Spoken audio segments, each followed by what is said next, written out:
My name is Seipati Mokhuoa. I am the founder and CEO of SAWIL. So Southern African Women in Leadership has been in existence for 6 years. We've been pushing and peddling in the background, but and this is my partner, Dr. Brough from the Brough Leadership Institute. So we'll be doing your interview and introduction to the audience or whoever will be voting for you.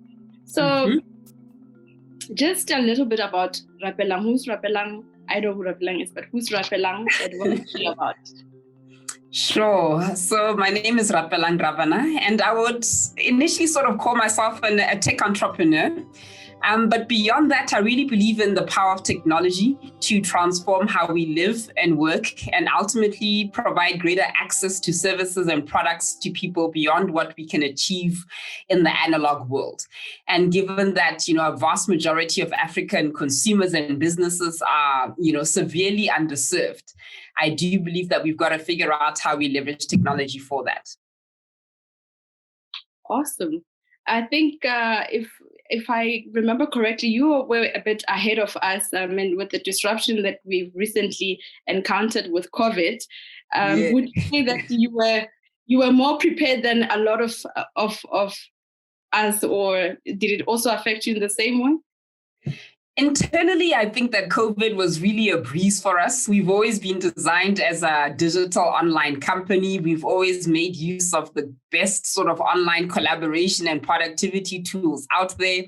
I mean, personally, I think I've tested close on 50. So we've really been settled in that respect. And I've long believed that, I don't need to see my employees every day to actually see that they're working. 1 or 2 days a week is more than enough.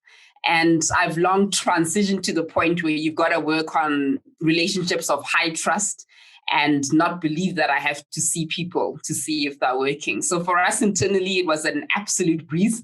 I think our clients struggled a bit more, and that's the challenge we're still facing now. Yes, so our work at Rekindle Learning is all about changing how we learn. And initially, when I started in this online learning space, most of the e-learning was really about distributing content online. So getting access to digital textbooks, getting access to, your slides on a SharePoint, etc.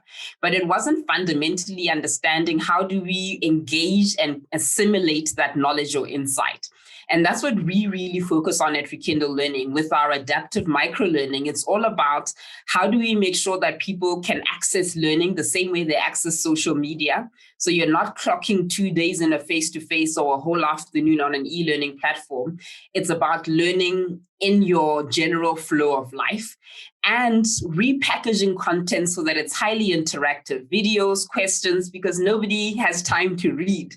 Certainly not product or sales or compliance or even interesting content. We run out of time in our day. So really what we do is to make sure that we provide a means for an organization to enable sales teams, operations teams, when they roll out a new strategy, when there's a new customer service philosophy. How do you embed that in an organization? And how do you know as management that people know? It's a small thing, but we often don't know when these things have happened, and we sort of put people in a room and then, believe in the black abyss that it's all sort of worked out. And we really try to bring more transparency to that. And that really just speaks to the general trend that we're seeing in the market now, that, changes in the market and in companies are happening so quickly. We've got to empower people to be able to adapt to that changing world of work. And for me, at the core, adaptability and being resilient require a commitment to learning, because to move fast, you've got to learn fast. And that's really sort of the space we're playing in. The most critical advice that I give in these tech fluency workshops, where we do unpack how to think smarter about your business ideas, is that don't fall in love with the beauty of your product or solution or your app and how well you sort of packaged it. You've really got to deeply understand the user journey, where your customer will be doing before they interact with your service, after they interact with your service, And the only way to really get powerful insights on that is if you have lived that experience. It's not impossible to do it well without living the experience, but you are really adding, the sort of the hindrances on your side. And I really believe in innovating from a place of experiential wisdom, because that's where you get the insights that are not available in a Harvard case study, that are not available on general brainstorming or business sessions. And that's really where the power is. So I encourage people to innovate closest to their world. And that will also help them leverage their existing skills to solve the problem. Ideas where you've got to hire tons of consultants and other people to do it for you are really not sustainable at the beginning, because no one has the money to pay for that, and certainly no investor will.